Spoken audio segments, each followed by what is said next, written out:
You're listening to Oilersnation Radio, presented by the Nation Network. Subscribe for free on iTunes, Spotify, or wherever you get your podcasts from.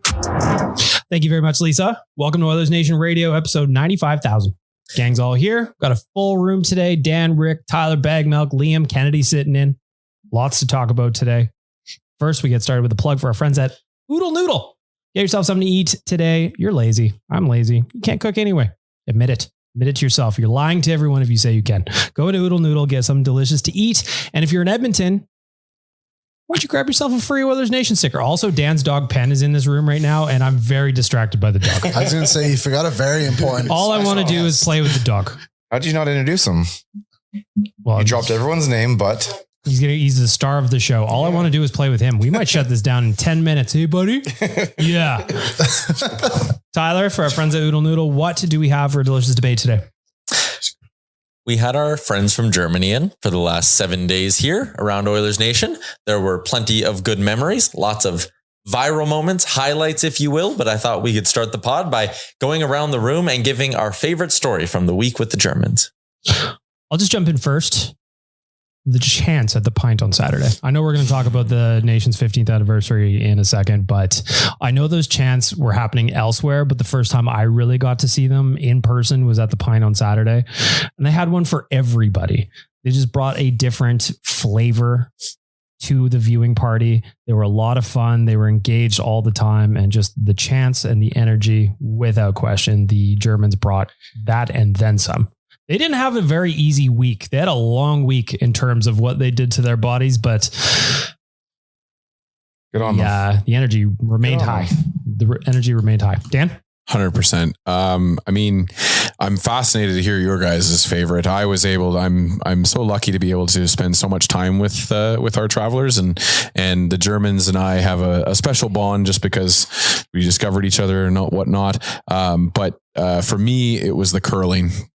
There's nothing better than watching people. Some of the people have been on this trip before, so they've already been curling, but watching people try curling for the first time, and a lot of the doubt and fear that they had, because you're walking out onto the ice with your pair of shoes that you walked into the building with, and you're able to play a sport with it. So for me, it was the curling experience. Do you guys have to get a pin and knock out all the rocks like we used to in high school? Gotta wash their shoes off. Gotta wash their shoes off. No, they do it now. It's Gavin. You get booties, don't you? No, Gavin at the Shamrock was wonderful. He just had them clean off their shoes with there's a little spinner right there with the brush. You get in there like you do with your golf golf shoes. And then now they use a slider as just a piece of plastic almost that goes around the shoe. You just stand on it. Yeah. You don't even pull it on anymore. It used to be you'd have to pull it on and off, and it'd be annoying. But any wipeouts? As Pen moves my thing. No, 0 wipeouts this time. Yeah. Not even a rock. Usually I see a rock or two get picked up and dropped, but of course our Germans were wonderful. Rick? You know what? It's just overall the whole thing. They love coming out, and they bring such energy. But I'm going to take one little part of this that's it's a little close just to home. It's when they got to meet Leon Draisaitl. And then you guys posted the video today, but Leon told them, they're like, "Hey guys, you guys have to make sure you go to the Pint." I mean, these guys were like, "Hey, thanks, man. We know all about the Pint." Yes. But so yeah, it's a little selfish on my part, but just seeing that those guys are out there being ambassadors for us, I think it's awesome. Tyler? Yeah, I'll take a selfish one too, but I guess this kind of what this is about is our favorite memories. But I had Tim and Lars and Nils all hopped on different podcasts at different points. Tim came on my live show for ON every day, and I'm just always blown away. Obviously, these guys love their Edmonton Oilers, but Tim specifically was just wicked smart in terms of pulling out numbers, talking about the team in depth. And it's you kind of remember these weren't just people who were coming on a vacation. They are coming because the Oilers are their passion and their thing, and they can talk about the Oilers 24/7 and not get bored of it. So yeah, just having those guys on my show and kind of being a little blown away with their knowledge and all of that, I thought was just awesome. Liam? My favorite one was when they helped me meet Devin Shore. That was pretty cool that they thought of me to go to the game and stuff. I wasn't going to go. I was going to let somebody else go. And then Jay texted me and said, the Germans have requested for your presence at the game. So that was really cool. And I think just just being around them and seeing the passion, like Tyler just said, that they have for the Edmonton Oilers is amazing. Honestly, like it's infectious. Same passion too, but like for them to come and experience everything they did, they got almost every single layer of the Edmonton Oilers this past week. So it was just really cool. Just a really good experience, I think, for all of us. Kennedy? So honorary German, according to Devin Shore. But I would say, honestly, getting to talk to them, it felt like just reconnecting with old friends. And I think that, like, even though I've never met any of them in person or only talked to them through social media, it was really kind of them to kind of include me in the group. And that's kind of selfish to say, but I just love their enthusiasm, and their energy was infectious, and just getting to kind of be a tour guide and show them around and how excited they were. I was really happy to do so. And then getting to tag along with them to, like, you know, have their meeting with Leon, because that's the reason they came, and like, or was one of the reasons. And then getting to see them meet like Devin Shore too was just the wonder in their eyes and the excitement and the passion. It was just remarkable. So I'm happy that they made the trip out, and I hope they come back. My brain went to a different place when they met Leon Draisaitl, because you were there. Yes. You were wearing your German Draisaitl jersey, if I remember correctly, or was that Devin Shore night? That was Devin Shore night. Either way, yeah. My thought was Leon Draisaitl walks out to this group of Germans that are meeting him and very excited to meet him. And then there's you, someone he sees more than his own parents probably.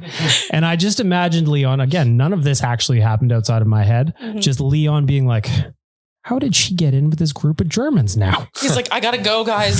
Time's up. I loved it. But there is a story there. Yeah, I was going to say, you have to bring up this part though. There is. So I was told a whole day later that he was talking about me to them in German. In German though. In German. So I had no idea.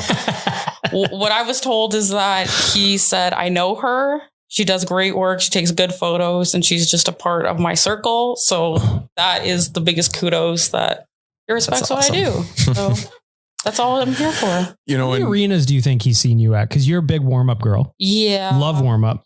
2 nation vacations. So Vegas and Nashville, Calgary, and then here every other game. I love it. Yeah. You know, I love it. It's very funny. And I will say, you know, as a guy, like being able to talk to the group, and I've seen them now interact with Leon, and I've seen them interact with Devin as well, out in the wild. They met Leon Draisaitl. I think they made a friend out of Devin Shore. Agreed. Like they made a friendship there. And that the story, Devin Shore chant has been in my head for the last 4, 5, 6 days. You can't get it out of there. The story behind that too is something special. I don't want to tell the whole story, because it is Lars' story to tell, but Lars Felker, who set that all up by buying a Devin Shore jersey and the whole thing there, he was actually just DMing Devin himself. And that's awesome. That's how it worked. And Devin gets it. And Devin thought that everybody else was going to handle it for him. Nobody did. Devin handled it. And it just, I don't know, man, there's something to be said for Devin Shore, for the first time in his hockey career, I think, walking out of a tunnel and having the crowd singing his name was just, that has to fill a cup. It has to fill a cup for him. It's unreal. It was pretty cool. And the funny part of that story was too, so obviously they had been interacting on Instagram, and Lars said in the second intermission, Devin Shore was on Instagram. Like he was active now. Yeah, grab the quick phone, just take a quick look. Which is, again, it's funny. Just, and like you said, Liam, it's those layers of the Oilers that they got to see. And that was one that it blew their mind that Devin Shore would be on his phone talking to them right after the game. So that's how we're going to get in touch with them all now. Straight up DMs. Also, I love that Lars. Yeah, we did let that out of the bag, jerseys. He wasn't done with the jersey. He went out and got the gloves too. He sure did. He's heading back to Germany a little bit more Devin Shore than he came. He came into the office on the airplane. Yeah, he came into the office yesterday and was like, "And you thought you were the biggest Devin Shore?" I said, "Not anymore." Yeah, exactly. Number 2. You're number 2. He showed you. He sure did. I do think like it's neat just to take a bigger picture view at their time here. And I know people who listen to the pods have heard this all a little bit before, but like the way the city embraces them and kind of turns them into rock stars. Like I was at my own curling club last night and we're just chit chatting around the table. And I was like, oh yeah, well, like my company had hosted a group of Germans and these guys who like don't really know Oilers Nation were like, oh yeah, I heard about that. Oh, yeah, I heard about that on the news. I saw them at the game, blah, blah, blah. And it's like, man, like it's 22 people coming to a city of 1 million plus or an area of 1 million plus. And it's like, oh man, they are like a big deal when they show up. It's awesome. They constantly, I feel like I always have to explain it to them. Like they don't get, they don't understand. It's hard to grasp when you're in that limelight, but yeah, it's Edmontonians. When we hear somebody wants to come to our city in, you know, a cold time, a dreary time out there. And then you just see the way that they love and enjoy every single bit of it. It just reinvigorates us. It's so exciting. It's awesome. I love it. And Dan, 4 straight wins. Come on. Yes. Especially the last time they were here. Of course, the world shut down as they were here. I think they saw 1 win. They didn't see a single solitary point from their guy, Leon Draisaitl. Everything just kind of was acting against them. And then 3 years later to the day, they left March the 13th, 2020. They arrive here March the 13th, 2023. And everything since then has been magic. I don't know. Weird. I have to say it was an honor to like be around them and document them and just let them, you know, enjoy and not have to like worry like, oh, am I getting this? Am I getting enough? Like they are so happy to be here and they didn't care how cold it was. They didn't care that they were up early, that they didn't care that there was the time difference. They just wanted to be involved and they wanted us around. And that's all I could ever ask for.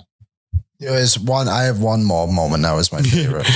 And it was seeing the celebration yesterday for the overtime goal. Oh, yeah, that was awesome. Tim Keller. It was amazing just to see how passionate they were about everything. It's just cool that like the Oilers are able to bring these people together who aren't like just a bunch of guys and girls that live in like neighbors or anything. Like these are from all over Germany. Yep. They come together for the Edmonton Oilers. And I think that's just the coolest thing. It's Oilers Nation that brought all these people together. Yeah, that's true. It is Oilers Nation. Give ourselves some credit. It's so true, Liam, too, though. You make a great point, and I hope people understand that like it's not just 6 dudes from Frankfurt or 20 dudes from Frankfurt and 2 others. It's 2 people from Frankfurt. Yeah, it's crazy. 2 people from all around the country. It's 2 people from Basel, Switzerland. It's 1 person from a town, you know, here. It's the European Union of that side for Oilers Nation. It's awesome. Love it. The age range. Yeah. Right from in your early 20s up to 70s.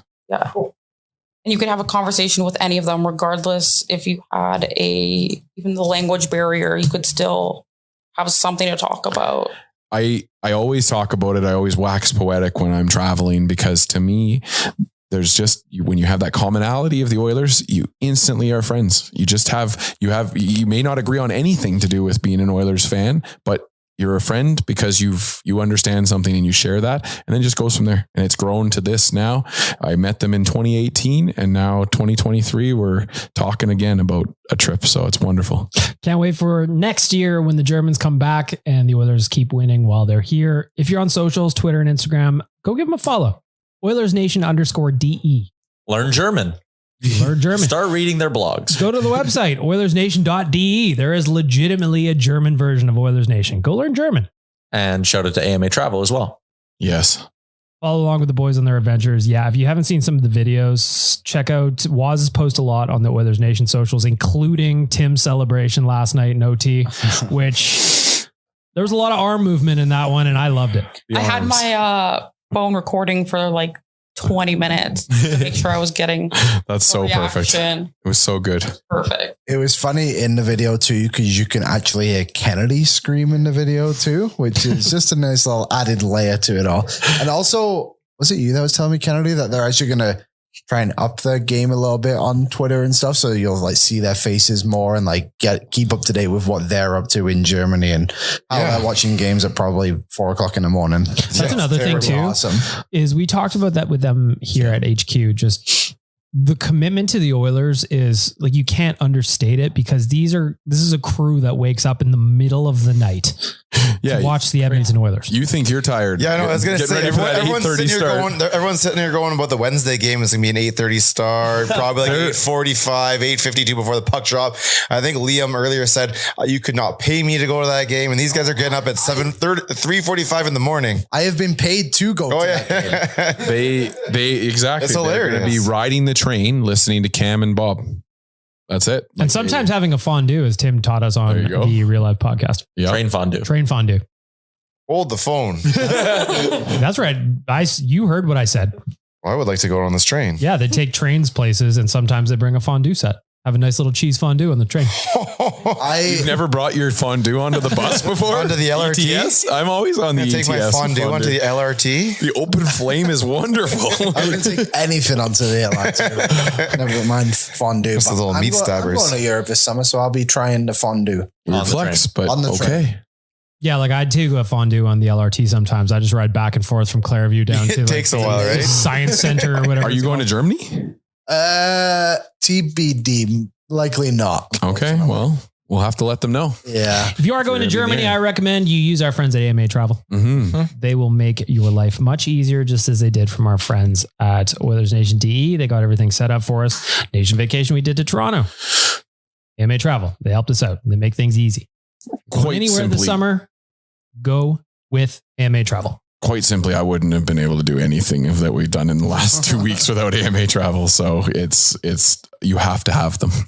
Another thing that the Germans were a part of was the Oilers Nation 15th anniversary party on Saturday.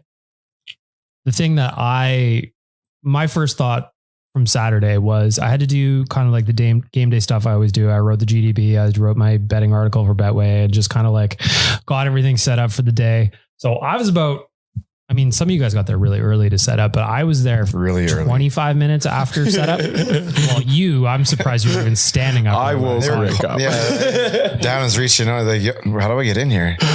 I said, I guess I should put my shoes on. Hold on. I'll be there in a bit. I believe the text was good morning. If you are a part of the land of the living. Like that, yeah. You opened the door and I was like, you good? Because things were flying. I was like, okay. I saw you tweeting at 9 a.m. So basically the 17th, which is St. Patrick's Day and also Rick's birthday, is Richard's always a Day. Massive day. Yeah. Especially for you. Like it's not an easy one for the body. And then I saw you on Twitter at 9 a.m. I'm like, is there a time change I didn't know about? I just woke up naturally. It was terrible.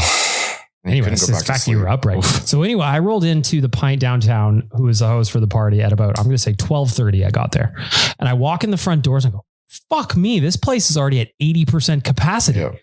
We still had 90 plus minutes till puck drop. Like it was wild in there. And it was right from the jump. Mm-hmm. We opened the doors at noon. And when the girls were like, we would like to open the doors at noon, I was like, well, that's probably a little bit early, but all right, if that's what you want to do, no problem. People were lining up at like 11:30. 11:30. We had people try to walk in. Yep. I was like, people, are you guys like, okay? Like, did you not celebrate St. Patrick's Day yesterday? I figured easily that would like slow things down a bit. See, I think we may have hurt St. Patrick's Day sales at other establishments, of course, but not yours. But yeah, I think that's the possible. Well, like we told people to get there early thinking like, game starts as 2. They'd start rolling in kind of casually as the morning went on. I thought 1:15 we should be like full. But like Chalmers, if you listen to the Real Life podcast, Chalmers, he rolled in at probably 2:15, 2:20. And he's like, you couldn't find a seat. Like he was sitting with us in the back near the back bar. But you couldn't find a seat. People were standing. But what was also awesome was I was cruising around the bar a lot, just kind of taking pictures and just kind of soaking it in, to be honest. And people were mingling. They were jumping back from table to table. We had name tags out at the front door. So you could put your Twitter handle, your Instagram handle, however people might know you, whether that's from being in the chat for Oilers Nation every day. So it was fun for me to just kind of see people jumping tables. All of a sudden that person was sitting over there. Now they're sitting over there, 3 tables down. Like that was a really cool event. Oilers ended up winning, which always helps. Maybe you didn't deserve it. No. But, as long as you win after 60 minutes, that's all that matters. All that matters is they were up. The Oilers Nation, the shot luge was fantastic to watch. That was right beside our staff table. Tyler, Cam, Zach, they were doing a great job at the back bar. So certainly wasn't a problem that was right beside our staff table. It was just, it was a blast. Oh yeah. Yeah, it was cool. No one had a bad time. Like I didn't even see anyone like drop a drink on the floor or anything. Like the Oilers got out to a lead, held the lead. Everyone had fun. Yeah. What more do you want? We raised so much money for free play for kids as a community. What a wonderful group to come in and help us out. They had more volunteers than we've ever had at any event. Yeah, that was sweet. Helping us out, and they were so knowledgeable and such wonderful people. Just an awesome event. Yeah. When we were doing the live show, my parents were coming to the event, and I was supposed to reserve them a table. And I forgot during the show. I stood up and I went to be like, oh, okay, I'll just go find one. And I looked around and there was nothing. And it was like 12:15. And I said to Rick, I was like, I need a table of 4 or I'm in trouble. We found one, but it was just to show how many people were there. But it was awesome. That's the first nation party I've been to. And it was really cool I met a bunch of people that I had never met before, but I talked to almost every single day. And it was just sweet to interact with a bunch of people and just be available to talk to them too. It's like Liam said, it's one of those events where packed house, raised a bunch of money for free play for kids, which was really what it was all about. You got to meet a handful of people that listen to this podcast, or you interact with them on Twitter, or they're like, hey man, I'm so-and-so. I'm like, oh yeah. You get to tie a face to a handle that may have a different image entirely on it. It was just a cool event. Tyler, you did some hosting. What was your thoughts? I thought it was good. I loved having Jay's speech at the beginning about what Oilers Nation and everything like that, how it's built itself to this point. I thought was really good, and kind of the core values of the nation. I thought that was great. We had Fran come up from free play. She absolutely killed it as well, and talked a little bit about her story, which I thought was really cool. But it's a good time. The crowd is in a good mood when it's very easy to get them to make some noise. I would be like, I'll talk to you in the first intermission when the Oilers will be winning, and people would be like, yeah, oh my God. And then at the end, when I was like, I'll see you back at the Pint when the Oilers win the cup, and people went crazy then. I don't know. It was just sweet. The prizes we gave away were dope. I had a bunch of people who I was just kind of chit chatting with about the event, people who bought tickets to come there. And I was like, man, the $20.07 proceeds were going to charity, and you got a shirt and $10 to the Pint. $20 off your order at South Island Pico, a box of Oodle Noodle, potentially win a signed McDavid and Nuge jerseys or a nurse jersey from Sports Closet. There was just so much going on that the day absolutely flew by, and it was just impossible to have a bad time. Another thing I want to mention too is just thanks to everybody that came in from all over the place. Mm-hmm. There was some that flew in from BC. Mm-hmm. I met someone that drove in from Camrose. There was just people that showed up specifically for our 15th anniversary party. Help us raise a little bit of money for charity. Have a great time watching the Oilers win.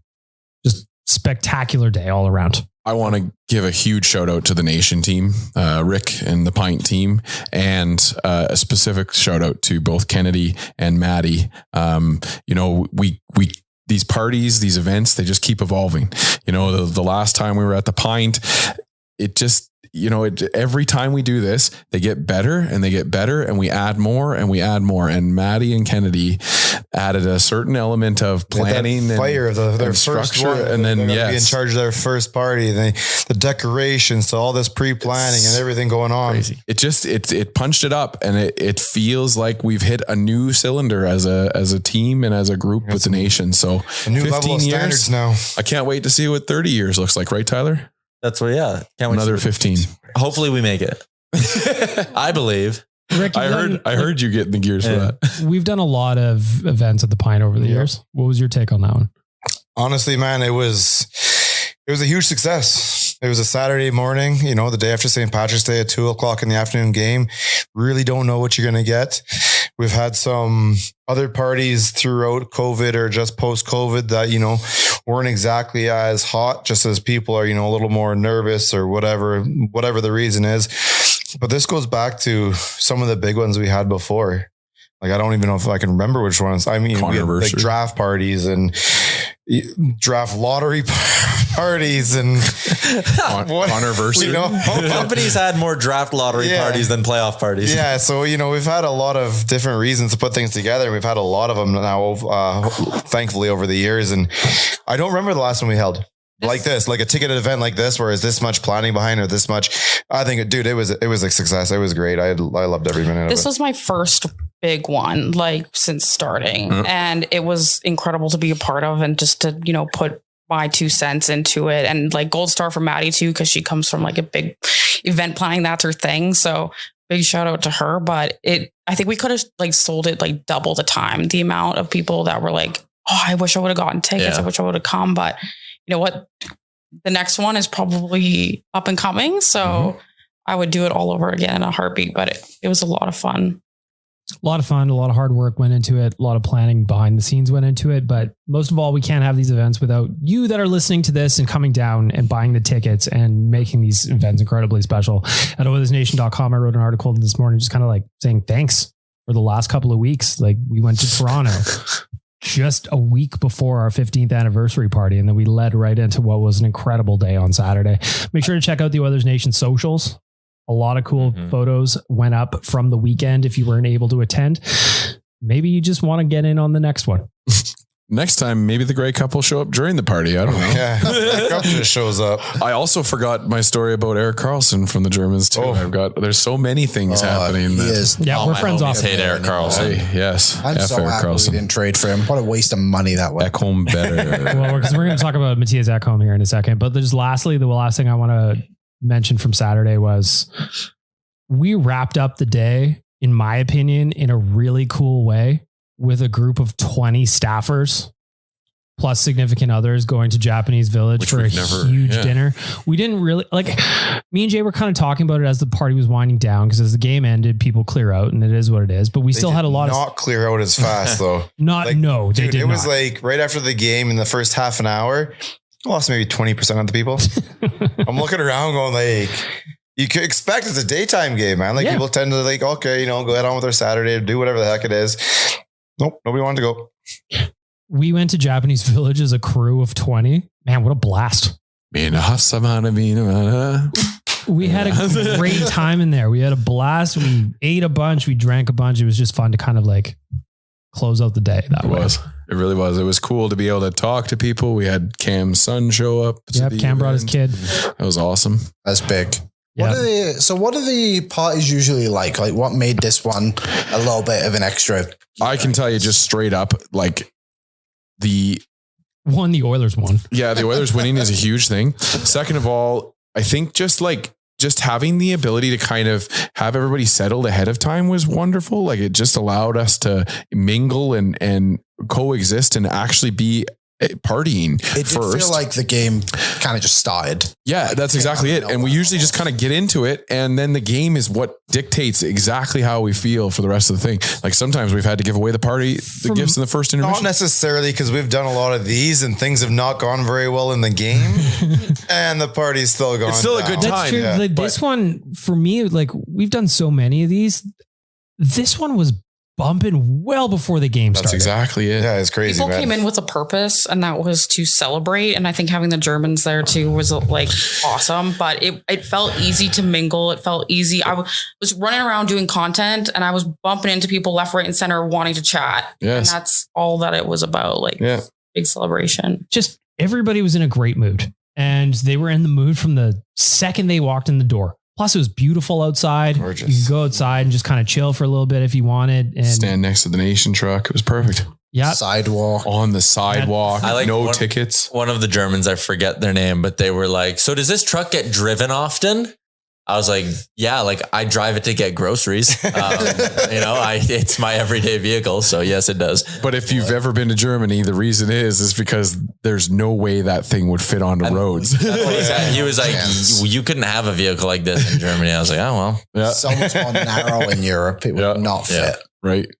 So lastly, just to wrap it up before we get to the Oilers and what's going on over the last handful of games, just thanks. Yes. Saturday was fucking awesome. And I can't wait to do the next event, but bar's been set very high after that one. And we had a great time. So again, thank you to everybody that came. And if you didn't come to the next shame one. on you.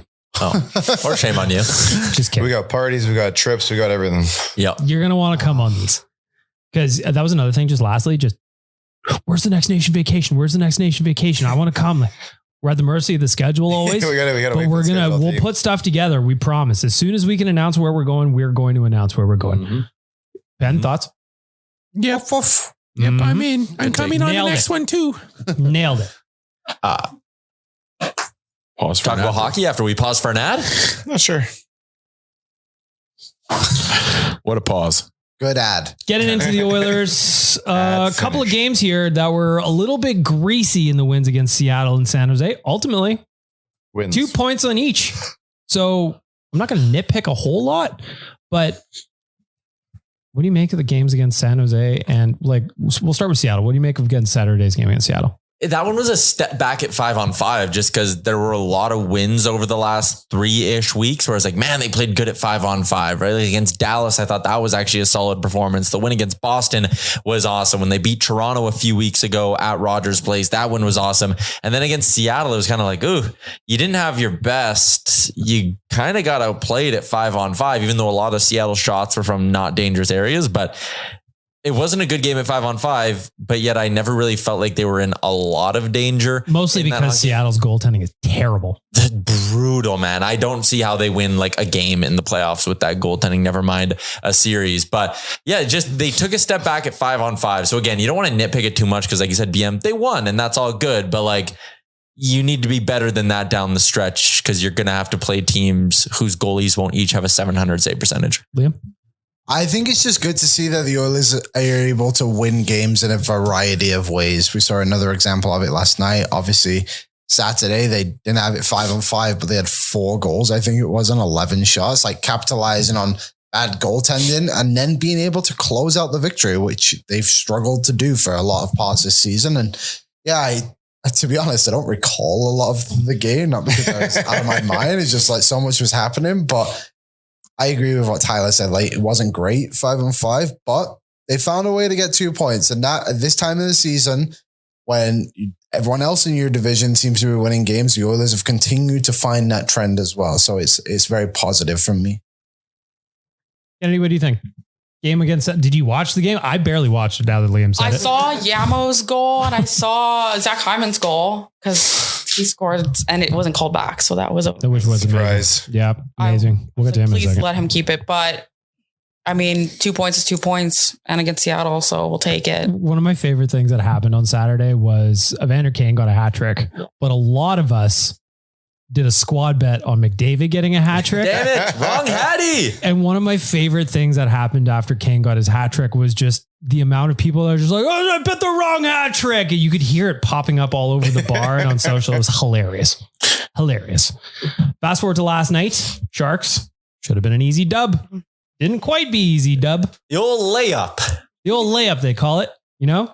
Damn it. San Jose had lost 6 in a row coming into last night. The Oilers were, rolling outside of the game in Toronto. Dan, what do you make of last night's game against the Sharks? Well, I'm glad you didn't ask me about Seattle because I did not watch a single solitary minute of it. That's one of the things about parties, right? Yeah. Is like you're doing so many things at once that you kind of miss. Like I'm going to say I probably watched 30% at most. I stopped for the clean costume dance and then I went right back to my work. But yeah, the Sharks game was one of those games where that's a good team winning when your goalie doesn't have it. It just sucks that it's the same goalie that doesn't have it every time. But that's what good teams do. I think it was you, Tyler, that said last week, like, let your big dogs eat. And holy shit, in the last 4 minutes of that game, did it feel like the big dogs were eating? Like that was just domination. And it was just a switch got flipped. And they were there. The one positive that I will take away from both of those games is that we didn't get beat in the first 10 minutes, which is what this team would traditionally do against a team like Seattle or San Jose. Let them kind of dictate to us, and then we'd be playing catch up. That didn't happen, so that's good. Rick, you were there. It was, it's another win. I know it's supposed to be a layup or an easy game, but there's no such thing as those in the NHL, right? Sometimes you come out and you look really good against really good teams, and sometimes you don't. It is what it is. Boston lost to Chicago. Exactly, right? That stuff happens all the time. So it's 2 points. It's 2 points when you needed it. Move on. And the goalie thing, I'll be more interested to see how he plays next week. Oh, Campbell? Yeah. I can tell you how he's going to play next week. Terrible. He's so much time off. He just had 16 days off. No, that's what I mean though. So much time off is like, that's the thing where you need repetition and like, so we're going to talk about Campbell in a second. Tyler, what do you make of the game against the Sharks? Well, come on. Like they should have won that game by 3 or 4. I don't know. Like is that because that what your 365 said? Yes. Yeah. I'm irritated because I lost my bets 100%. But like one goalie stopped a bunch of pucks he wasn't supposed to. And James Reimer, the other goalie, gave up some pucks that he should have stopped. And like Campbell made some big saves in the third, big saves in overtime. That is fantastic. That is awesome. But if you look at it, take the goalies out of it, the Oilers dominated that hockey game and were clearly the better team. They made a couple of brain farts defensively. You'd like your goalie to make you a save in those, but like, I don't know. I'm just kind of done sugarcoating it. I'm not in the mood to be like, rats, couple bad bounces for Soupy. Like, no, he was shit again. Save your takes for the Jack Campbell that I want to talk about. Sorry, I know, but I'm just, yeah. Liam, Kennedy? Well, my biggest take is on Campbell, but I'll save it for the next segment as well. I liked what, I think it was Rick that just said it, like the way or maybe it was Dan, like the big guns would just went out there in the third period and like, we're winning this hockey game and you're not going to stop us no matter what. And Mattias Ekholm released a bomb that a brick wall wouldn't have stopped. That shot. Sure. Holy smokes. The velocity and the placement on his second one were ridiculous. And I guess one other thing which I thought was kind of funny was the McDavid when he missed on that breakaway, but the fact he hit the crossbar and he was essentially in the blue paint, like how does that even happen? But yeah, the Ekholm thing, like, and this is not a shot at Bouchard, but like he's got to do that too now. Like he works, just hit it as hard as you can because you might go in. And yeah, Oilers, there was never a doubt in my mind, honestly, that they were going to lose. They were not going to lose that game. I thought the whole time they were going to get it done. Didn't know when it was going to happen because at points, maybe it did feel slightly like it wasn't going to go that way, but they found a way again. That's what matters. Kennedy? Okay, so I think it was just a weird one, honestly, because they started off kind of slow, and then the way that the goals kept getting called back and the offsides and Jeremy coming through for us, like it just felt weird. But then they did find their speed in the third. They picked it up, just like Tyler said, like the big guns, and came out and they tried. They did end up winning, and it was a hell of a win. But yeah, also a weird one. Shout out to me for flexing on our friends at Betway, betting the live comeback in the second intermission. A nice little plus 137 win for me. That's not bad. You take it every time. I got the Oilers at minus 125 heading into overtime, and I chased my losses, which you should not do if you're a responsible bettor. And I chased the hell out of that bad boy, and I made it back. Also, so me and Jay went with some of the Germans for Donaires before, and he was betting at that time, and he was like, "Oh, I'm betting a Ekholm goal," and I was like, "Okay, sure." That was his game day big bet on Oilers Nation every day. Jay's record since we started doing it is like now 4-16, but because he hit that Ekholm bet, he's now plus money in the unit department. So that's all that matters. Yep. He was so happy. It was incredible to see. I love Mattias Ekholm. I love the fact that how many people wanted Karlsson. It was all Karlsson. Everybody wanted Karlsson comes in here, pops two.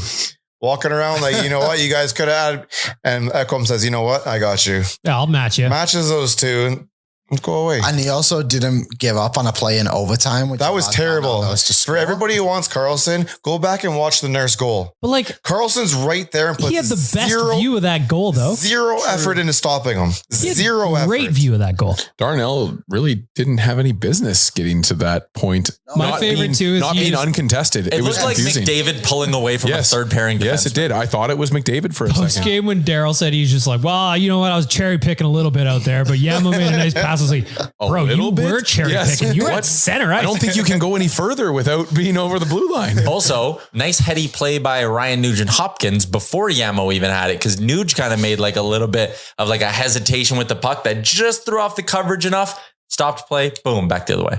There you go. Mattias Ekholm in 10 games with the Oilers so far has 3 goals and 6 assists for 9 points. The big man is moving.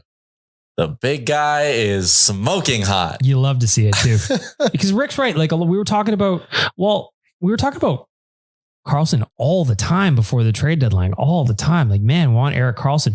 Mattias Ekholm was kind of like, yeah, he'd be fucking awesome to have. Like he's a stud in in Nashville, but why would they get rid of him? Why would they? And then he comes in and he's just. But even his name was always overshadowed by other defensemen they had there. Totally. Yeah, look at the blue liners they've had in Nashville. Yossi, Weber, Ryan Ellis, Seth Jones was there for so a whether while. it be offense, defense, or just name recognition in general, he was never number one there.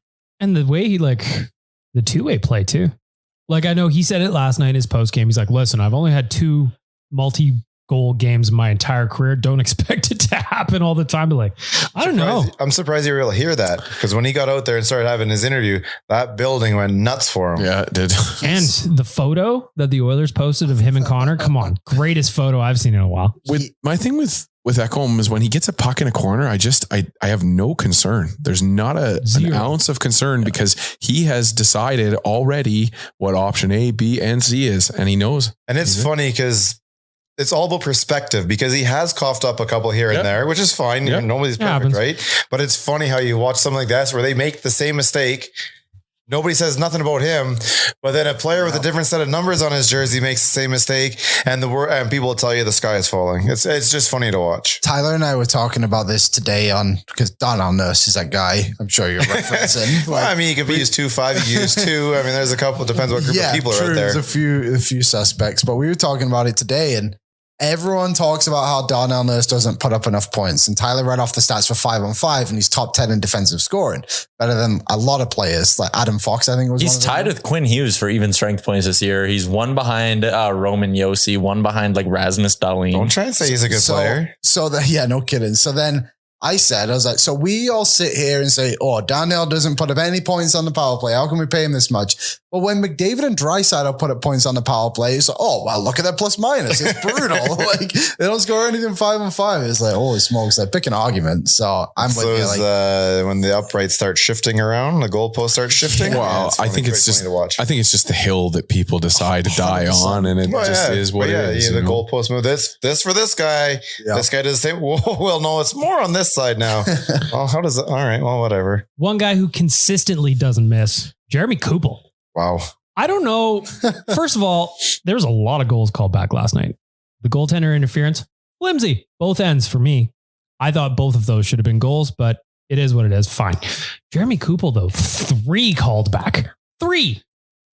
What does the NHL think about this? Like, what's the official, like the head official? He's sitting there, he's watching, and you see 4 goals called back, right? 3 and 1. Yep. And then you see missed penalties and both sides. Penalties, yep. Right. Some of the missed goals were the offside. Like the first one was. The Lions probably should get that out right there. The first one was bad. The Gregor one was like a fucking. Oh yeah, no, that's fair. But like bullshit. The first one. Inside joke. Yeah. No. But that first one, you should be able to call that as an official, should be called live, right? Where do they sit there? They have to sit there after this game and go, oh man, that's not looking good on us. It's a reflection of the NHL's officiating and how poor it is. Mm-hmm. Like Jeremy Kupel people shouldn't know who this guy is. We should never he's been with the Oilers since 2016. Yeah. And he's basically a part of this team right now. Like people learn his goal. It's like, oh, Jeremy's got this. His plus minus is through the roof this year. You go get a Jeremy Kupel jersey. You put -3 on the back of it.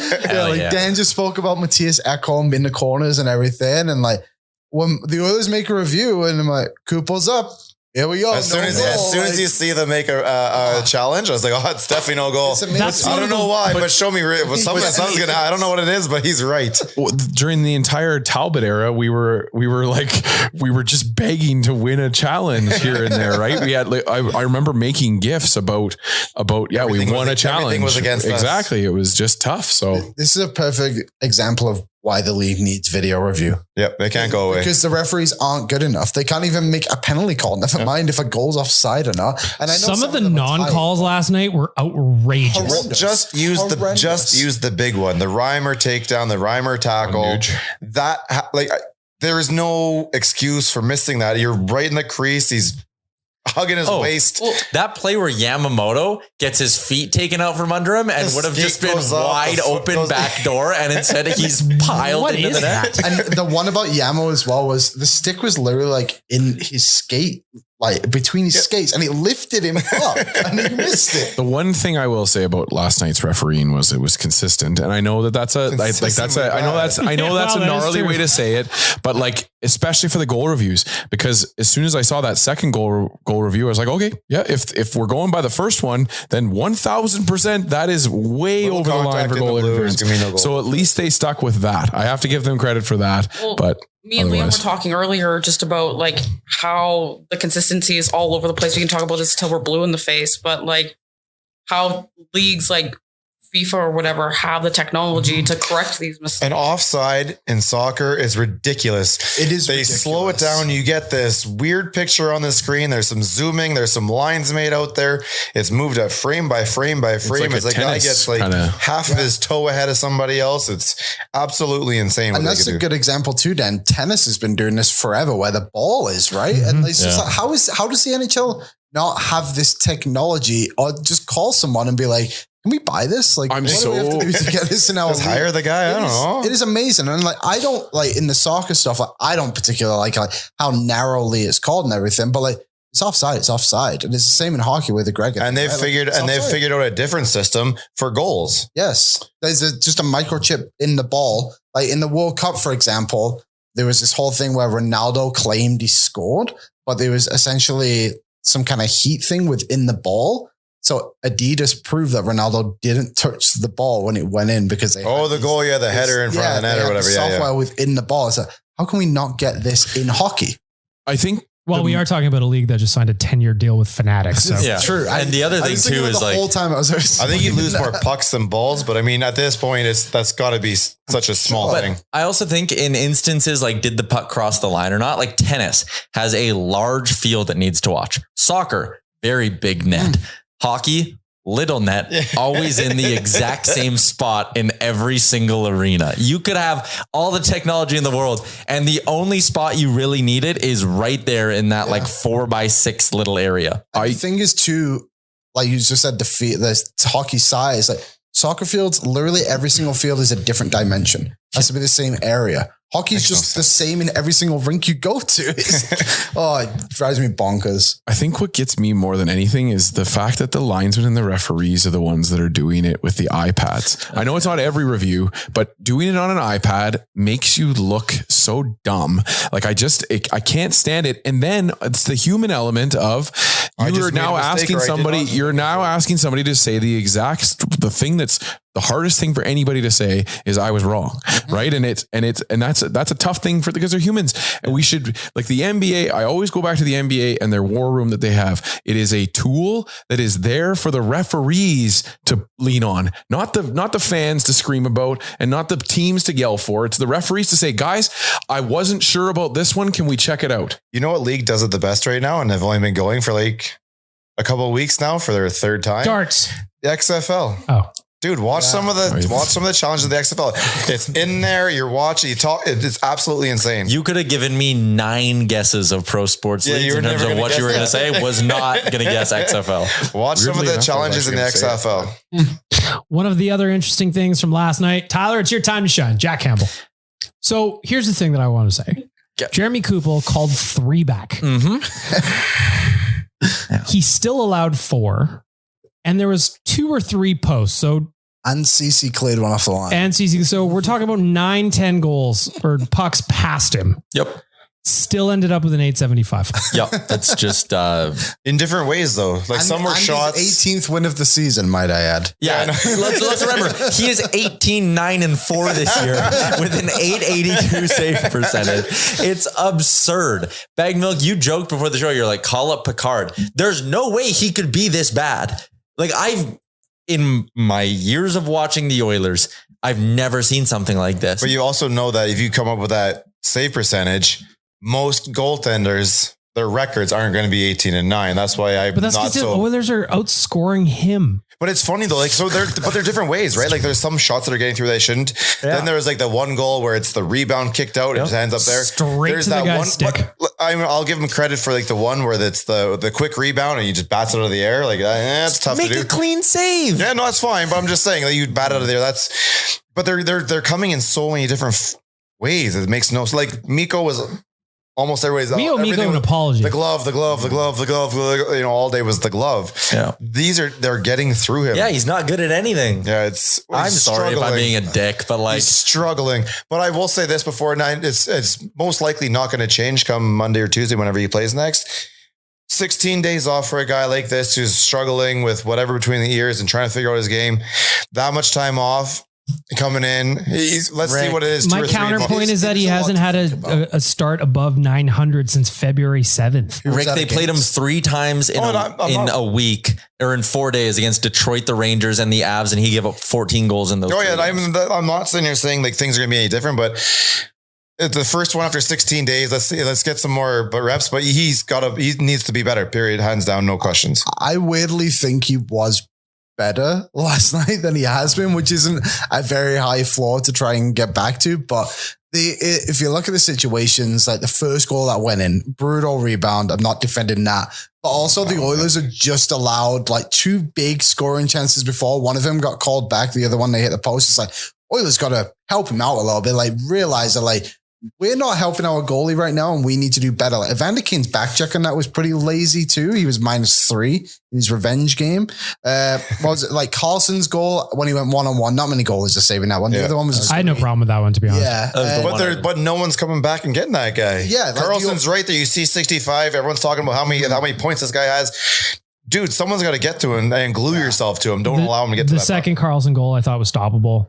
A little bit of traffic, but you want your goalie to like flip it around. James Reimer stops it at the other end of the ice. Stu makes that save. That was the frustrating part was how well Reimer was playing at the other end of the ice, where it felt like every time, I would say up until like probably 10 minutes left in the third period and overtime, that when San Jose went down, they were going to score. But Jack did make some big saves. 100%. At the most when it counted, more importantly. But it was also like too late because you'd already like 4, potentially, what did you say, Big Milk? Hit the post 3 times. 2, 3, 4 times. 3 goals. I don't mind posts. I will sit here and I will even a shot on goal. Yeah, I will sit here and say posts. I don't mind. You could argue his positioning was good enough for them to narrow the net. You don't have to cover the post. Not a shot on net. For a guy who's 6'3", he looks like my buddy Travis Dakin last night posted. He was at the game sitting ice level. Posted a picture of Jack from across. He looks so small in the net, and he's 6'3", 207 pounds. But it's funny. So I can't remember who goes on Gregor, the goalie, Woodley or whatever. Yeah. He said, like literally this year, he's like between the good and the bad. Visually, there isn't that much different. That is wildly concerning. Right, like he's got it down to like at least that interview 2 weeks ago, or whatever it was like literally that's so close. I know a lot of people say he gets smaller. Well, he's not really seeing that this year. It's between the ears right now. I think that it was weird to say, but the goals that didn't count were the ones that were the most frustrating to me. The ones that he allowed, they didn't matter. But like the Gregor one, like we've actually seen him make that save a few times this season. He had that massive one against Detroit, and it's just like the second one where he made the big stop and then the rebound just popped up. It's like, well, we've also seen that a few times this season. He did it against the LA Kings when the others were kind of coming back, and funnily enough, that's when he got kind of hot from that point on. So maybe it's a bit of a turning thing. And Woodcroft said in his post game, he's like, Jack doesn't care about the numbers. Probably shouldn't be looking at them at this point anyway. As long I'll give him a little peek, you know? But we said this a long time. We said this in November. Like, I think it was Tyler maybe. Like, regardless of what happens the rest of the year, his numbers are not going to get much better, right? You got to look in 5 game sets or whatever it is, right? And we probably shouldn't. Let's not do that anyway. Don't do that. But that was his first win since January 11th, I think it was. How many games is that though? Feb 11. Feb 11. Yeah. Was it? Yeah, February 11th. He had an 897 against Ottawa. It's funny. Like we joked that the Oilers are outscoring his record. It's like, no, he's just getting pulled and he's going to get screwed by it because he gets the loss stacked on. That happened in Columbus and that happened another time too. Yeah. And also like to Stu, like he hasn't gotten the run support either that Campbell gets. No, not for a lot of games. Like I know Saturday he did, he got 6 goals. You fucking should win when you score 6 goals. But like there's games earlier in the season. I'm thinking back October, November, December, like Stu played lights out and the others couldn't get 2 or 3. Yeah. But there's something to be said. That's back when their secondary scoring was not really existent at the time. You know who needs to get some love? Speaking of secondary score, we talked about Mattias Ekholm. How about Nick Bukestad? Juggy. Is that what we're calling him? The Juggernaut came out last night on socials. I liked that one a lot. But what about his play? He's got 3 goals now? Is that what the number is? He has 3 goals. He has 16 goals this season. He's the 5th highest scoring Oiler right now. overall everything, obviously. But I mean, he's just in the right positions, isn't he? One of them, I think his first goal was literally on the goal line. Yeah. Last night, beauty pass by Fogle, by the way. Yeah, last night as well. So Fogle. Yeah, he's just, they're going in and he's going to be a good asset for them in the playoffs. He's in all the right spots because he's 9 feet tall and covers the entire zone. He's everywhere. 3 strides, goal line to goal line. He's like a giant praying mantis out there. He's just all limbs and he's everywhere. He is. He scored 50 points in the league before. This is a guy that if he maybe is game rolling here, and how many points does he have this season? If he has the 16 goals, he must be around 30 points, no? Something like that. One moment, please, Liam. I'll beat you to it. 27 points. So Yeah, he's got 16 goals, 27 Googled points. quicker. Okay. So, yeah, I mean, I like him. He's been fantastic. The fact that the Oilers pay him like $400K which is hilarious, by the way. that is bang for your buck right there. The all intimidation line now of Bukestad, Kane, Clean Costin, and then you got Desharnais and Ekholm on the back end. Well, the reality is the Oilers are just tougher to play against right now because they're just bigger. Yeah. It matters. But it's some personalities too that help bring in other huge. players. Huge. Bukestad, the thing I liked about him before he even played was that he genuinely seemed excited to be an Edmonton Oiler. And I know the joke would be like, oh, he was playing in Arizona. It's like, oh, I'm sure a lot of guys like living in Arizona, I would. stuff like that, rather than Edmonton. So it's good that he's been able to have that excitement and then come in and back it up with some goals. And same with the other guy. Yeah, set a franchise record with most face-offs won in a game or whatever. That was incredible. So, 10. Most faceoffs won in a game where he didn't lose a faceoff, I think was the record. Yeah. Yep. Yeah. So the best face-off percentage? 10 for 10. I guess, yeah. Undefeated. Without a loss, I guess. Yes. Yeah, without a loss. Next up, before we get to the award-winning word association segment, I need to ask the Jersey folks in the room for their thoughts on today's announcement that the NHL has signed a 10-year deal with Fanatics. Kennedy? This was the other reason I wanted to jump in here because I'm not excited. I'm a Jersey snob, and I think Fanatics has How many do you think you got in that collection years? over 20. That's for sure. So being a Jersey snob, and the way that Fanatics does their jerseys is they're size inclusive. Yes, they go up to a 5, 6X, but they're not the quality that a collector would want to keep around. I think that Fanatics needs to step up their game a little bit, but like a lot actually. And then I don't know. I'm just sad that Adidas is going because they did such a beautiful jerseys. We have some on the wall behind here, and they're just like, they're nice to look at. They're clean. There's one beautiful one. You don't like the orange or you don't like nude? No, I don't like the reverse retro. Yeah, like I'm with Kennedy. Like I'm a guy who rocks a lot of jerseys. I buy a lot of jerseys. And What's the collection at, would you say? NHL jerseys, like obviously not just Adidas, but throughout my thing, probably close to 40. Woo! I was gonna say I might be close to Kennedy here, although mine are probably spaced out with a little couple more names on the back than hers. Okay. Mine aren't Oilers ones, by the way. I'm all over the map. It's all Blue Jackets. I do have probably 6 Blue Jackets. I wouldn't admit that in public. I'm going to edit that out. Somebody has to buy them. I don't know. Someone's got to buy them. Fanatics, like the crest on the Fanatics compared to the Adidas is cheaper. The shoulders, not as much detail. The fabric feels cheaper, but that's because these Fanatics ones were supposed to be like a lower cost alternative. Everyman. To the Adidas ones, which I can respect in a sense. The one thing I did hear, what? I was going to ask, is there a way of bringing in like a higher quality Fanatics jersey then? Is that like perhaps? I hope so. So there was a report from TVA in Quebec that Fanatics is actually planning on just using the same supplier Adidas did and slapping their name on it. Because it's not like Adidas is building up the on-ice jerseys at the Adidas factory, right? They're finding someone, I think they're based in Quebec or whatever, and they get them to manufacture the jerseys with all the technology and they just slap the 3 stripes on it. So I think there is a chance that Fanatics is just taking over that contract that Adidas had with whoever, and maybe we're making a mountain out of a molehill here, but damn it, I'm still pissed. That's exactly where I was kind of going with it, is that I have to believe,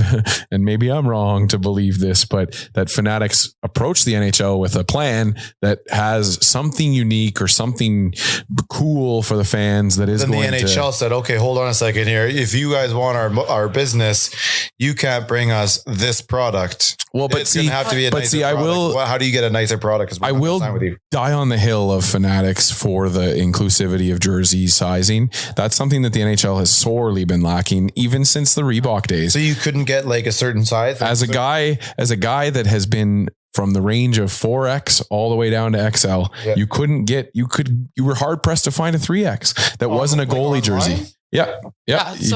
Really? I used to work in the official Oilers store in Kingsway, and trying to find a size 60 Adidas was like finding a diamond in the rough. Like, it was so hard, and we just couldn't keep the stock in. And majority are men that are a little bigger, and it's such a silly reality that we all accept. I think that fans of the sports are not necessarily the same shape as the athletes in said sport. And so for them to think that we all are going to fit into the form that these players fit into, especially do you remember the Reebok jerseys that were cut thin? As a big guy, man, was it embarrassing to pull on a jersey and have it be stretched. And you know what? Nobody's going to say anything or whatever, but you feel it that way. So I do love Fanatics, and I'm just hopeful that they do figure out a way to just make this seamless. And then hopefully we can have some continuity from what we've seen with these Reebok or Adidas jerseys, where we aren't losing, the venting at the shoulders that makes that hockey jersey unique, or those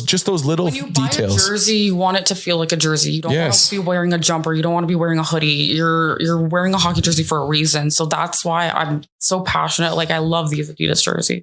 Call us Fanatics. I think Fanatics should make the jerseys $400 just to really shove it to us. Be like, yeah, you talk all that shit. Now what are you going to do? My thought was, and I've said this on this podcast a bunch of times, I was stunned it wasn't Nike today announced, because they would have just owned North American sports. And by comparison to the MLB, NBA, and NFL, I just imagined that hockey would have been cheap for them. As a jersey collector, though, and Kennedy will probably agree with me on this, I'm very excited for the run of clearance Adidas jerseys we're going to get in about 4 months. Now that's a good point. I didn't think of that. It's a great call. I saw around the rink yesterday, there were signs up for 25% off. Anything with the Adidas label on it. I was going to say, but a lot of those were 13. The 13s, you're getting more than 25% off 50. now too. They're 50. So there's still a bunch of reverse retros available in Jack Campbell. Oh yeah. Someone at Oilers head office is feeling the heat because they probably put their neck out at a meeting and was like, no, we need to order just as many Campbells as we do Draisaitl and McDavid. They're going to love this guy. Listen, are they stitched or are they pressed? They are 100% stitched. Listen, I have a question. If you want to go in and grab one of those, you grab one off the rack and you say, listen, can we get UC Jokinen put on this thing for fuck's sakes? If it's stitched, can't you just stitch another one over top? I think get seam rippers. Another side of this Fanatics thing, which is kind of, I don't know if it's alarming, but you couldn't figure out a way to get someone a bit bigger on the jersey, like what's it called? Fanatics? Fanatics. That's how big they are. I can't remember what they're called. It just doesn't look good for the NHL, where the three other big leagues have got Nike. The MLS is whatever they have. I think they all have different ones, but they now have an Apple deal. And it's you couldn't get someone a little bit bigger to help boost your brand a bit more. But I think you need to sit down and see MLS what the dollar is numbers. currently Adidas, Liam. Adidas, they are all Adidas. I guess most of them, whatever it is. But it's I think you need to see what all the offers were. But a 10-year deal too, that's I'd love to know the finances of this deal, because a 10-year contract on this is huge. Or is that just a sign that the NHL didn't have interest? Yeah, I think it's very possible that could be the thing too, that Fanatics was the only one. Maybe Adidas was like, yeah, we'll come back, but we're not paying more than this. Well, Adidas has all sorts of income issues anyways, right? With the Kanye shit and whatever. So I don't think... Why? What happened? So I was talking to Wanye and he's like, yeah, I don't know. Wanye. Yeah, he's like, maybe they didn't have the money to spend, so maybe that's why they drop out. Maybe. Nike, I feel like Fanatics, this was their opportunity to make themselves a big name, right? So this is, you got to go all in. This is like Rogers spending $8 trillion on the 12-year deal with the NHL. And that's worked out really well. I hope it's a chance for Fanatics to prove themselves that they can. That's what I'm seeing this as, is this company, they're like, hey, let's go. This is our opportunity. NHL, let's go. They've always been kind of dragged through the mud just with, US shipping and the sizing and the weird incorrect names, and all that. Misspelled names. Lots of mistakes. They do fix it. Gotten Draisaitl 97 jerseys. Before, Love those. So it's iconic. Can't get those just anywhere. According to Google, and I'll take this with a grain of salt, Adidas was playing up upwards of $70 million per year to be the official provider of the NHL's jerseys. Is Dr. Google telling you what Fanatics is going to play? I can't find it yet. I'm imagining it's kind of come out at some point, but not quite yet. Now, with this contract, the important thing is with this new contract, is there any chance the salary cap can go up next year because of it? Now we're talking. The cap is going to go up more than $1 million next year. Like Frank said that on my show on DFO Live, like they're going to find a way to get it done because it's just posturing right now.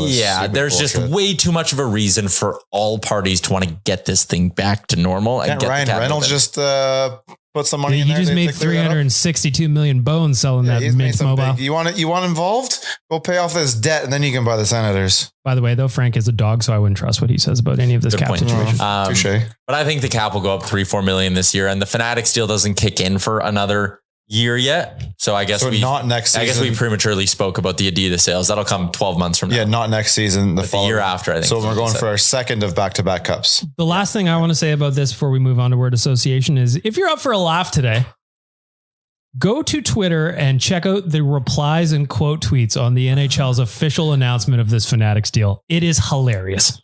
I had a good probably 10, 15 minute chuckle looking at those this morning. Someone had the one where like their car window smashed and it was like, fuck, someone just threw 4 more Fanatics jerseys in my car. That's an old joke. I like that one. The old ticket joke. Yeah. I love it. Before we get to word association, just one last check in with our friends at Betway. How did everybody do last night? Not good. I gambled like an idiot and it somehow paid off. Advise against it. I was banking on that Connor McDavid goal and it didn't come. So a regulation win would have been nice. That would have been good. Luckily, I'll be there to watch puck drop at 9:45 p.m. Oh, it's 4:45 a.m. in Germany. Yes. So there's a 6 o'clock Avs Penguins game. This We're at 8:30. That thing goes to a shootout. It's 9:12 at puck drop. Absolute. Liam's going to be sleeping up there.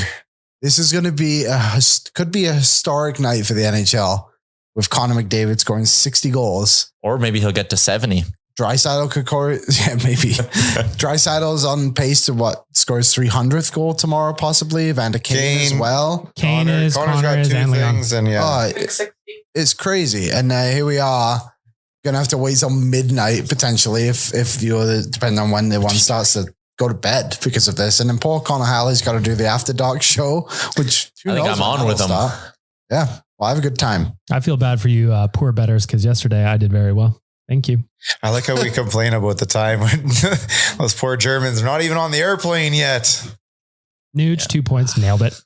Oilers to win, Leon, 2 points, nailed it. My parlay, nailed it. Look at those shot totals, buddy. Shot totals, nailed it. Over 7.5, nailed it. Yeah. Love to see it. I had a good day yesterday. The over almost hit in disallowed goals. Yeah, no kidding. I can't wait till Betway starts putting a line down on Oilers games. Will Jeremy Kupel call one back? I might dabble. How many will Zach Hyman have taken away from him? That is shocking. I want to see like what do we figure 7? Liam said last year the Columbus Blue Jackets had, what did you say? 5, and that was the record for a team in a game. No, in the season. No, in the season. On the season. They had 5. No. That's what the website said. That's what his website said. Their video review coach is real lazy, and he's just like, nah, yeah, not he hasn't been that watching. one either. No, that one wasn't close. He's actually watching The Office up there. Yeah, they call up. No answer. No anyway, answer. Zach Hyman could be pushing 40 right now if he had any luck at all. I just want to see some of the names that have less goals than he does called back. Well, I mean, probably not that long of a list. There's going to be a couple interesting names in there. Couple D-men, I'm sure, yeah. Oyavi. He does. I mean, that is accurate. He's off to a great start with Carolina. Boy, they're making Ken Holland regret that. What does he do? He's got 12 shots in 5 games. Well, he's replaced Svechnikov. Yep, scoring like Svechnikov. All right. He's a good man. I'm in a salty mood today. Yes, you are. The sun's out. There's no clouds. Yeah, what is the issue? I don't know. Go stand outside, have some vitamin D, Tyler. We can't. Yeah. We're doing the word association. Well, first of all, I got to answer Liam's question. So Zach Hyman has had more called back than Ryan Murray. Vinny, well, I swear to God, one of my not so obvious game day predictions on the weekend, I'm going to nail that Vinny Desharnais goal. I swear it. It's going to be impressive. Broberg has 0. Devin Shore has the 1. Cody Ceci has 1. Brett Kulak has 2. Nick Bjugstad has 3 with the Oilers. Bouchard has 4. And there's your list.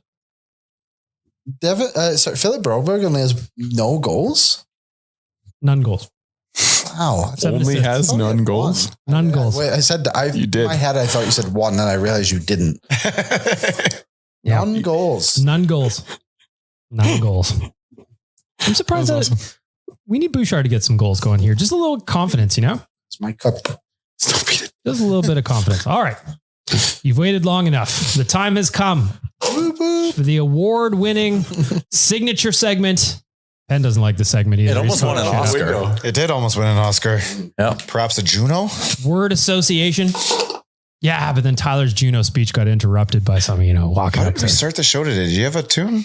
No, Lisa Evans talked to us.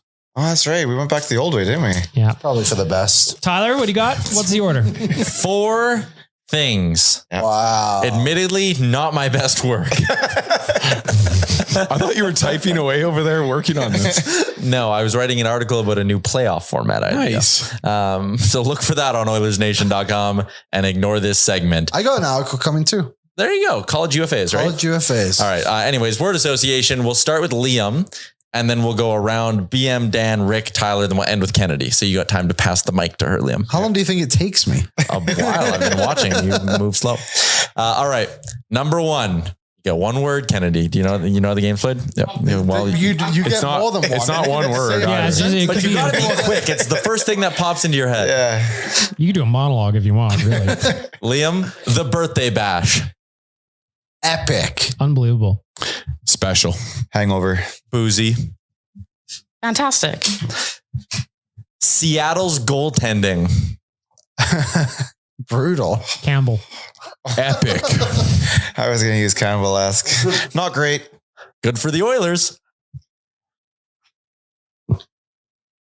Showing some cracks. There you go. One word. Porous. You can use the same word somebody else uses. I want to use multiple words. Oh my God, this is. You use multiple words. Come on. Yeah. It's a quick segment. I didn't watch it. Okay. Oh, There you go. So, okay, just for the record, Jay's done this once, and he had as many long pauses too. Well, and he also went on for about 15 minutes with his answers too. Ekholm. Beard. Ekholm. Stud. Needed. Better than Carlson. Better EK. Viking. Yeah. Fuck Bukestad. Big. Long. Buke Daddy. Bald. Reachy. Shaved head. Nick. Nick. Is Bukestad bald? Shaved head, no? No, he's got a good set of hair on him, Rick. Let me see. We got the photo. Hang on, I'm pulling up his Oilers team photo. Oh, he's got a nice salad there. Yeah. Oh, was he not shaved head last night? He's got a I don't nice know. He had a salad. helmet on. Not during the anthems. I don't watch the anthem. Maybe you got a fresh cut. Tweet us proof. Or just Dangerous Wade or Nico Jolly or Spiced Oil. Someone's Just gonna Photoshop correct him this. bald and tell Ricky's right. Last one. The weather in the last week. Lovely. It is lovely. Rounding into form. Playoffs. Thank fuck. Sunny. Sunny with a chance of Oilers playoff hockey. Thanks for tuning into Word Association. Great job, Tyler. Wow. Thanks, This guys. is playoff weather, man. I love it. It There's is nothing nice. better. I'm also in my beer league playoffs. There's nothing better than going to the rink with the sun out wearing shorts. Oh, that is and coming out with the sun still up. an elite feeling. I wore shorts yesterday and on Sunday. Now you know why people like to play in Anaheim and Arizona. Yeah, true. I'll be playing there soon. I got a car in the winter and this was the first time I got to use my sunroof. Hey. That is nice. I've got the roof open on the Alpha 2 driving in. It's real nice. Yeah. Is yours the one with the 2 flags and the Oilers Nation sticker? Oh, it's Spencer. Oh, that's Spencer. Spencer. Yeah. Really? Spencer I was trying to rolled figure out. out who that was. Spencer decided he wanted to be the first car flag guy. I think we should make like the spring equinox our car flag day. No, it's Clinchmas. The day they clinch I is when the flags. suppose. I gotta get a car flag. Never had one. To be fair, my back window never stayed up for a while. That's why I didn't have Do one. we still have some from Just fell 2020? down, but We'll just cross out the Yeah, Sharpie yeah. on the 2022 ones. We'll just We can make it work. Mission We can 2020. hook you up, Liam. We'll find one for If you. you don't know the story, Liam, real quickly, in January of 2020, before the thing happened, we What ordered happened? about 1,500 car flags. These are going to move like and hotcakes. and They had the date on them. And Yeah, Mission 2020 on it. Yeah, 2020. Yeah, Mission 20. Then next year we just Then we sharpied them out a little bit. Yeah. You know? That Mission 6 would have played well too. that was our missing the Cassian space. contract. We'll never financial recover from it. We Ever. had no idea it was coming. Throw a couple picks, send those bad boys to the Coyotes. Show up at Arizona Coyotes head offices. And there you have it. Thanks for being here. Thanks for listening.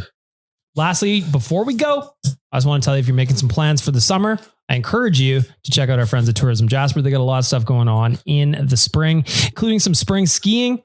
Get out there in a brand new Fanatics Oilers jersey. Oh, no, wait. 12 months from now, you can get a Adidas Oilers jersey and go out and do a little skiing. Patios are going to be opening up. You can still get the escape card available for half price lift tickets. Conditions are still great. I'm checking the Marmot website right now. There's a lot of snow.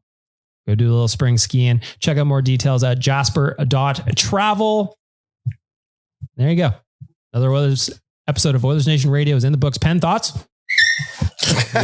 Wow. Jeez. Well played. Excited to get down to Jasper. What happened? Excited to get down to Jasper. An opportunity to talk, you don't drop it, do you?